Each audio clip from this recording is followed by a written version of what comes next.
So does anyone want to ask a few questions? All right, we've got a couple here, so let's go with Ramin first. Hi Ramin, congratulations on the film, that was fantastic, really enjoyed that. I've got to ask you though, it's not a martial arts related question. I was literally, well not literally, but I was blown away by the opening scene, the house on fire. I would say the quality is almost akin to a film like Backdraft, which is very very much focused on that. With the limited resources that you had, how did you pull off such an incredible opening fire sequence? Okay, so one thing that I learned making this film is how to get people be excited, not only do something for me, but be excited to do something for me. So the first day I went and asked the Tehran Fire Department that can we use some of your trucks and clothes and people.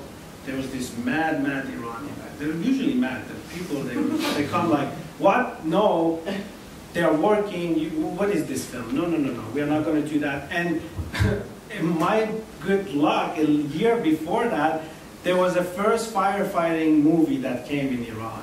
I'm not going to say the name of the movie, but anyways, they hated it. So they thought I'm going to make the same movie. So of course they were like, no, we're never going to do a firefighter movie again. It was a disaster, everybody laughed at us, blah, blah, blah. Then I was like, okay, we're not gonna get that. Okay, I had a friend who knew a firefighter, so I took the one jacket and I shot a scene in the dark, and like did a proof of concept kind of a thing. So I met the guy, the chief firefighter, and I told him, can I talk to you for a while? And I told him, I said, so do you have kids? And he was like, yeah, I have one son and one daughter. How old are they? They're like 12 and 15.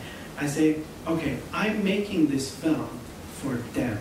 And if you let me, I'm going to make you a hero in my movie.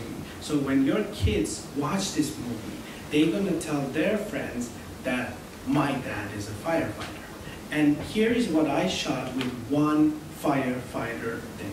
He saw that 60-second clip, and he looked at me and said, what do you need? I said, I need 4 trucks, I need 10 people, and I know it's pushing it, but do you know any place I could place on fire? and then he said, like, let me make some calls. Then he called me a couple of hours later.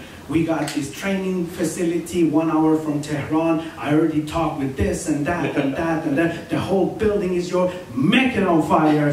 Do whatever you want. And every day when I shot those stuff, every day I went to him and said, this is what we are getting. And he said, what else do you need? Burn whatever you need. Let's burn the whole Tehran. But yeah, it was finding people's passion. Like, I cannot go to a person and say, do this for me. I need to first know what he wants, what is his passion, what is his, and for him, lucky for me, he had kids. And dads love their kid, and they want their kids to be proud of them. So I used that for that opening scene, and we didn't pay zero. All the firefighter, everything you saw in that opening scene, $0. Yeah. Can I just ask one other thing? Yeah. Did you run into the fire yourself? When you yeah. And I actually fainted a couple of times, which I had to go to the firefighter and say, like, I don't know how you guys do this, because it was heavy. And then the guys who were on top of me, they're like really heavy, so it made it very hard. But yeah, I went to the fire. Yeah, it was fun. Amazing. We've got a question at the back there. Yeah, sure.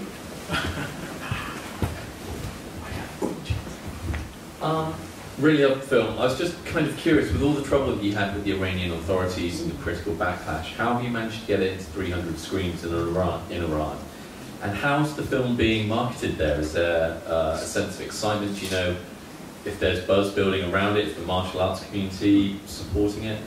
Okay, so here's the thing. We've been getting challenges from day one with this film in Iran. It's kind of like a love-hate relationship over there. So in the festival, they hated it.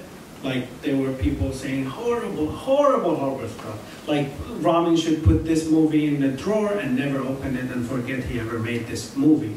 Stuff like that. But anyways, so 2 weeks ago, I got a call from our producer in Iran, who hadn't produced also, but I told him 10 years ago, if you believe in me, like directing, I'll believe in you producing. But anyways, he called me like, nobody wants to film. Nobody wants to film. Nobody is putting the marketing, nobody's, no sales agent, nobody's touching.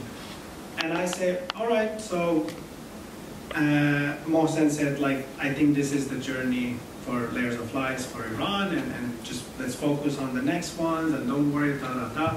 So then I end the call, and I remember it's kind of like, I started not getting upset or anything like that. I start questioning, like, no, this wasn't what we talked about 10 years ago. My vision was to bring the very first action film to Iran, and you're gonna help me put it out there. I've been through hell and everything just to get this point. I know it's not happening, but let's do something. And believe it or not, in the past 2 weeks, I realized that I'm done asking. I just say thank you. Thank you that you got it to the cinema. Thank you that you did this. Thank you that you did. I get a call 1 week afterward. We found this one guy, not a company, that could put it possibly in few cinemas.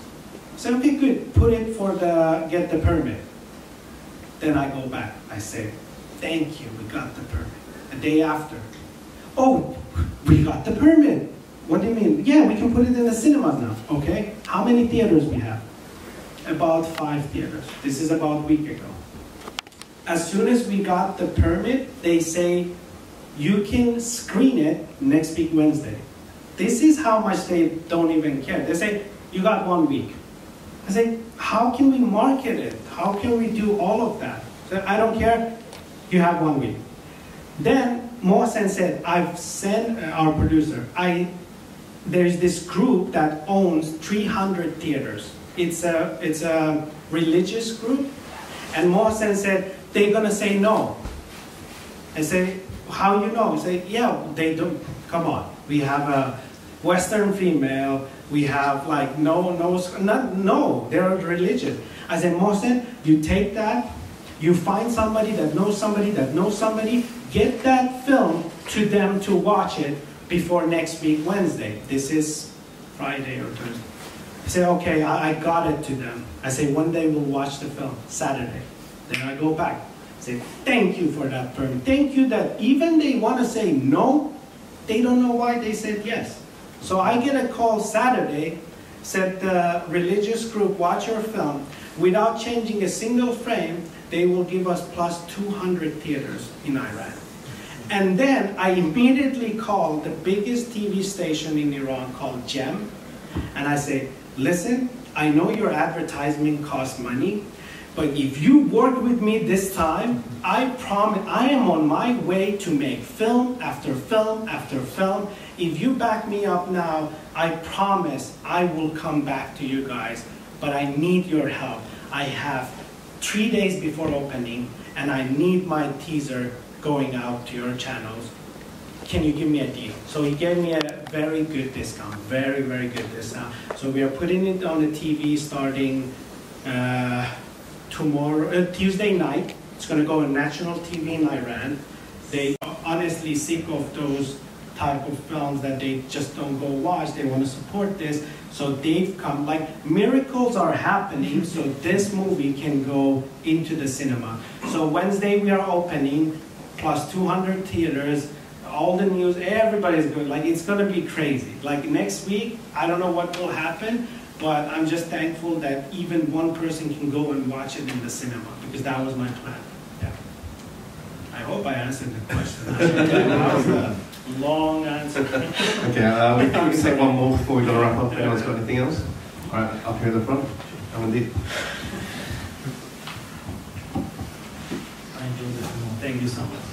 I'll watch it again. Oh, thank you. Any deleted scenes? Are you going to do a director's cut of the film? Oh, like the first edit we had, it was almost 2.5 hours. We have so much material because 5 years I shot half of the movie with another actress. There was another actress in the movie, but when the COVID happened and we were planning to go back, she said, I'm pregnant, and then, yeah, we couldn't.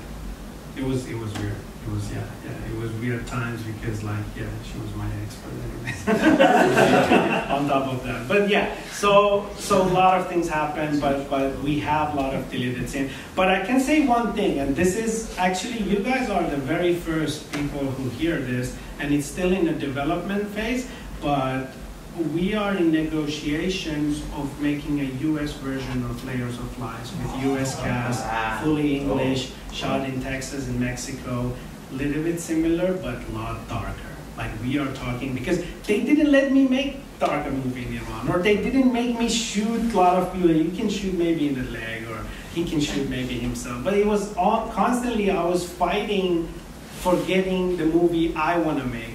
And finally, after shooting this and having the proof of concept, I have a high hopes to actually make a proper American action film with like good cast and good action. Yeah. But you'll still be the star, right? No, actually, I would just direct. Oh, you just direct it? Oh, okay. Yeah. We're going to see you doing some stunts at least. No, I'll play one character there. Of course, I have to play. But maybe the evil guy who comes in the end and thinks he's the thing. Just one more question then. Just one more. Yeah. You said about like Jackie Chan, but also we saw Scott Adkins here as well a few years ago doing his passion project. But you mentioned about an English language version in the USA, but actually I think everybody here would actually quite like the multi-language aspects of a lot of these international films we get to see. So you clearly speak Swahili, English, Farsi. Yeah. Did you pick up any Mandarin when you were in China? A little bit, but I forgot it. A little bit. Shishi, ni ha, very little. Not so much. Fantastic, but absolutely wonderful, and being able to improvise like that on the budget, just first class. Thank you very much. Thank you so much. Thank you. Okay, so I think we're going to have to wrap up now because we need to move on. But I want to say a huge thank you to Ramin for making this film.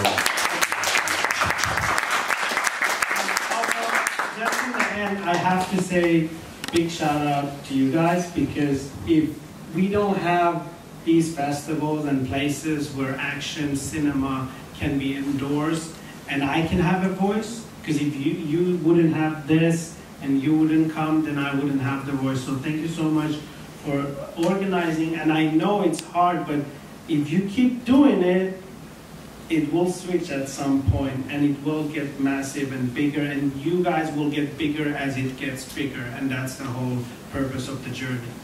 Thank you very much. Thank you. Thank you very much.